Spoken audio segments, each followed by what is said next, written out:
Elder advisors, don't go broke in a nursing home. We're going to talk about some scenarios that perhaps one of these may resonate with you. And you say, you know, I've got a similar situation here. Why should I get this information? So we're going to tell you.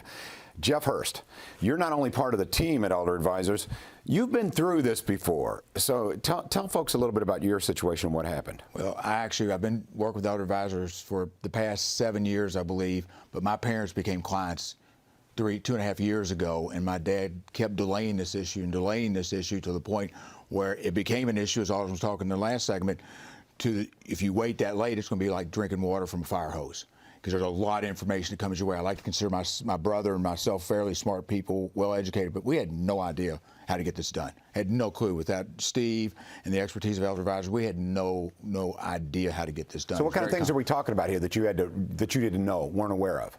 I mean, how to deal with all the first, you got to figure out all your parents' personal assets. You got to figure out what they are: cars, mutual funds, life insurance policies, all that. You got to get all that paperwork assembled together. And hopefully, my parents had it well assembled. But most of the time, from what I see when I go in people's houses, it's not assembled. It's a lifetime narrative is what we have to put together. So it's not, you've got to do that and then some. You've got to have birth certificates, death certificates if someone's passed, marriage certificates. There's just a whole list of so many things that it's just so much to remember all right now at one time. But so to get all that together, I don't think you'd really appreciate it until you've done it and had to. But if you don't have it and you can't find it, because we have those parents that stick things away or they might just have tons of stuff everywhere and they never find anything. Well, we have people on our team like Tim who will help you get those documents. So don't panic, don't freak out. Call Tim. I can't find this document. I can't find the birth certificate. What can I do? Well, let Tim be your advocate for that. He'll know who to go to in the State Department, whatever. He can handle that for you, yes. Interesting.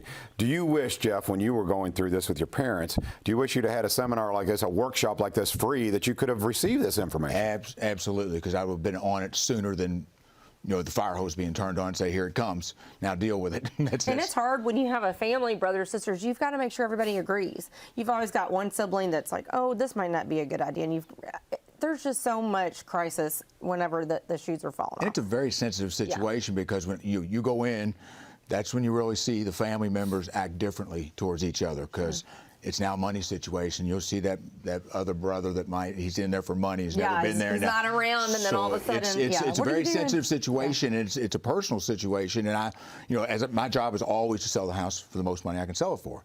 So, sometimes I help them if they don't have any money. I can get some of my contractors to get payment at the closing, to do a little bit of updating so they can make more money out of it. Like a flipper's going to end up getting it done, and they're going to put the money in their pocket. I want to put it in my client's pocket. And it's not just about, so we protect assets, and we love to be able to protect as much as we can, because who wants to spend all their money and go broke in a nursing home? Nobody wants to do that. But for me, it's more of also, it's the compassionate part of what Elder Advisors brings to the table. We understand that it's a hard time. This is about mom or dad or your sister, your loved one going into the nursing home. Yeah, it's not just, oh, let's save some cash. Let's make sure they're taken care of, and let's also make sure that we can protect some things to take care of them for the rest of their days. Because if you run out of money in the nursing home in a couple of years and they've got 2 or 3 years left, whatever it may be, well, who's going to pay those bills then? Who's going to buy the hearing aids? We want to make sure we can protect some assets to take care of them all their days, and then for the kids later. But Jeff is really good. Realtor, he's very compassionate.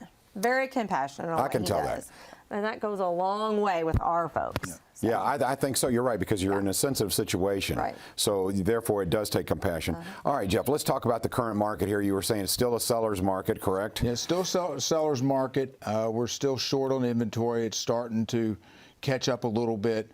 The change in the interest rates 3 months ago, 2.5 months ago, changed things a little bit, because I always tell people, go look at where you were on interest rate then at 3.15, and now your interest rate's 5.75. I got one client that was looking at a $250,000 home. She's now looking at $200,000 homes, because that is a huge difference on your monthly payment. Yes. So it definitely slowed it down, but we're still short, but it's catching up. But it's going to take a while to get caught up to where it's an equal buyers and sellers market again. Interesting. I'm curious though. You are around the housing market now. If someone does decide, okay, I'm going to sell my home, you said yes, now is a good time. What should they do? You've brought this up on the show before because there's simple things you can do to add value. Because, I mean, it wasn't that long ago. People were getting 30%, 20% over value. What's the case now, and what should you do? You're still getting, you know, before when you put a house in the market, whether it was a $100,000 range or 3 or 4 or 500, you'd have 18, 19 showings the very first day, you end up with 6 offers. Now it's kind of changed a little bit. You'll have 8, 9 showings over 3 or 4 or 5 days, and you might end up with 2 offers. So they're still getting above ask price. But that's changed a little bit, but you know, it's going to continue to change till we get back to that equal balance. Okay, and you mentioned here to me before, you said, look, if you're going to sell your home, there's some simple things you can do to add value. So those three things. I like this. I pass this along to folks. And it's just the truth, because at that point you don't want to go in and update your kitchen or update a bathroom. What you want to do are three simple things: paint, flooring, light fixtures. That will and sometimes hardware on doors. That are the cheap things to do. You get a good grade of carpet in, you put paint on. If you can paint yourself, you can save some labor there. But that will bring you more money for your house. And that's what I go into these people, and some of them just say, we don't have the money to do it, we just want to put it on the market. Well, the investor, the next person is going to benefit from that. And I make sure, you know, there's $20,000 more to be made in this house. They're going to be putting it in their pocket. I'd rather see you put it in your pocket. There you go. Sometimes they just don't want to do that, and that's that fine. makes perfect sense. And you know, if they have a situation where they just want out of it, I get it. Right. But on the other hand, so you want maximum value, listen to someone like Jeff Hurst. He's the guy. Okay, Autumn. Again, I think it's important to stress that these workshops that are free, there is a Q&A session. So maybe we haven't discussed something that applies to you. At the end of it, they field questions, correct? Yeah, there's a lot of questions sometimes that'll go up during, when Steve's up there, there's a slideshow and he'll kind of go over each little topic. And so if you have a question, feel free to raise your hand. You know, he's not scared to answer that, and he likes it. You know, and the crowd can learn a little more with your questions, so don't be scared to ask questions. There's never a stupid question. You know, that's another thing I always say. I'm like, I have a question. I don't know if it's a good one, but don't feel that way. Raise your hand, ask those questions, come out. Tim and I will be sitting out taking appointments after the show, so if you don't have a lot of time, you can always come out and ask him questions for myself or Tim if you need to. Always feel free. But again, don't forget about our Bardstown workshop. So we're promote. Since we're never out there, we want to just kind of get everybody to come out and